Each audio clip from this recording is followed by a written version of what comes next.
If you grew up in Dublin in the 90s or 2000s, you probably remember all of these cranes. The whole skyline was full of them, especially in Dublin. Cranes on the quays, cranes on the docklands, cranes out past Sandyford. We had 2 straight decades of nothing but cranes. It looked like the country was building itself into the future. But where's that future? Where are all the houses? What was being built here?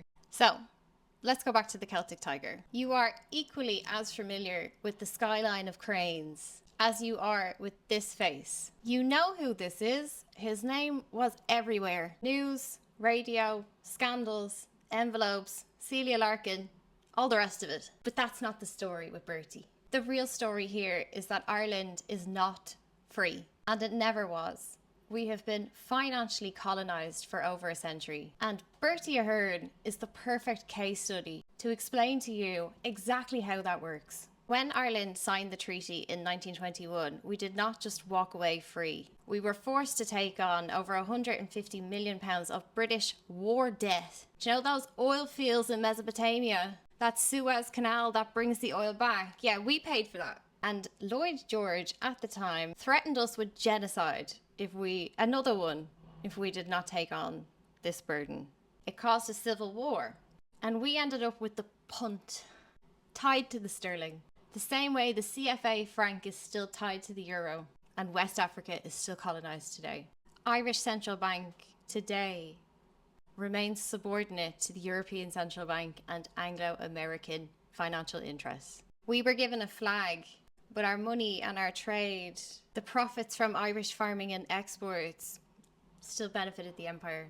It's still flowing across the water. That is fiscal colonisation. So by the 70s, Britain's financial grip on its former colonies is starting to weaken, not because the empire was ending, but because a new empire was starting to form. And suddenly, the United States steps in. American corporations are looking for a European base.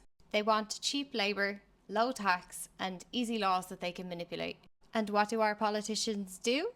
They turn us into a bargain basement getaway for foreign capital. Not once since Michael Collins has an Irish politician actually made it their manifesto to build real Irish economic sovereignty. In 1987, Dublin starts to build the IFSC, the International Financial Services Centre. Since then, local dubs have been pushed out of Dublin, and traditional Dublin cultural strongholds like Ringsend have just become vessels for money laundering. We don't have democracy.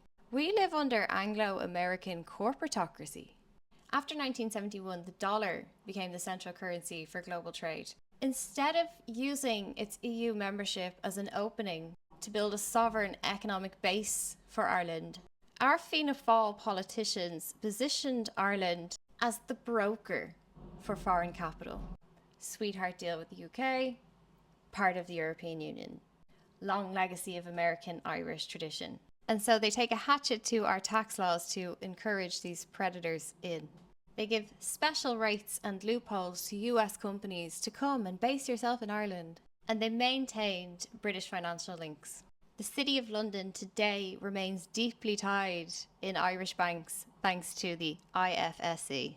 That means British capital still benefited from Ireland even as US firms started to dominate here. Ireland did not escape one empire and join a free market.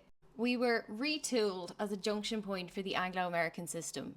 Enter Bertie Ahern, man of the people, the peacemaker. I'm going to do a different video on the peace process. While we were watching his tabloid scandals, his government was locking in the real deal. Under him, that 12.5 tax percent, that became permanent. He also gave Washington use of Shannon after 9/11. And he built a property bubble. Tax breaks for developers, rezoning fields for his Fianna Fáil donors, and he let the banks loose with unlimited credit. The media made it feel like we were rich, but house prices went through the roof and we just got jobs in call centres, tech outsourcing. A lot of it is gone to AI now anyway. The wealth was never kept in the country. It was never ours. It went offshore as soon as it landed. Under this Fianna Fáil government in the 90s, the double Irish and the Dutch sandwich tax laws were set up and defended when the EU challenged this behaviour. This Fianna Fáil government gave its undying support for the funneling of billions of euro out of Ireland. Section 23 and 50 tax breaks for developers then created the housing bubble, while Fianna Fáil and their donors got stinking rich. And our neutrality was traded. Fianna Fáil, under Bertie Ahern, allowed Washington to colonise us. And this man wants to run for president. Would you get the fuck?